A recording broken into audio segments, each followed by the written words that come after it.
महाराष्ट्र काँग्रेसचे प्रदेशाध्यक्ष हर्षवर्धन सकपाळ यांनी आज अखेर दिलगिरी व्यक्त केली आहे।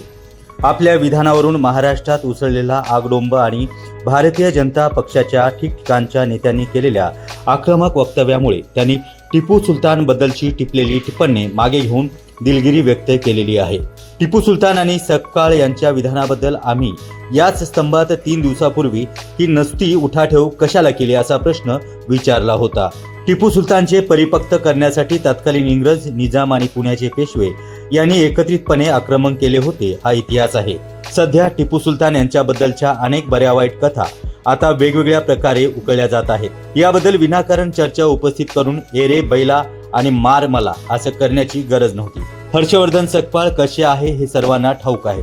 विरोधी पक्षाचे प्रदेशाध्यक्ष असल्यामुळे त्यांना सरकारवरती टीका करावीच लागते, ती त्यांच्या पक्षाची गरज आहे। पण ही टीका करताना आपल्या टीकेची वात्रटिका होणार नाही याची काळजी त्यांनी घेतलीच पाहिजे।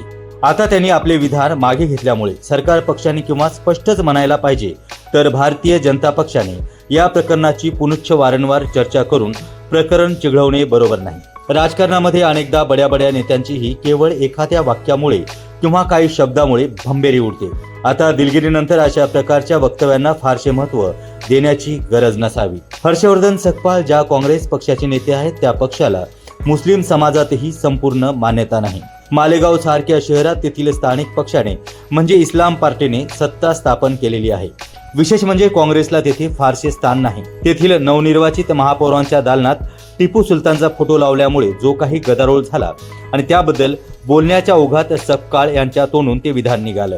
त्यानंतर तेथे लावण्यात आलेला फोटोही काढून टाकल्यामुळे तो विषय संपला होता। तरीही आम्हाला वारंवार एक बाब नमूद करणं गरजेचं वाटतं, ती म्हणजे आज महाराष्ट्र महाविकास आघाडीतील कोणते पक्ष काँग्रेस बरोबर आहेत हेच कळत नाही। उद्धव बाळासाहेब ठाकरे यांच्या शिवसेनेनं चंद्रपुरात काँग्रेसचा सपसेल बोऱ्या वाजवला, पण काँग्रेसनं परभणीमध्ये उभाटाला प्रेमपूर्वक पाठिंबा दिला, कारण त्या ठिकाणी सुधीर मुनगंटीवार आणि धानोरकर मॅडम यांच्यासारखे नेते नसल्याने आता भारतीय जनता पक्षाच्या जागाही कमी असल्यामुळे फारसे काही करता आलं नाही।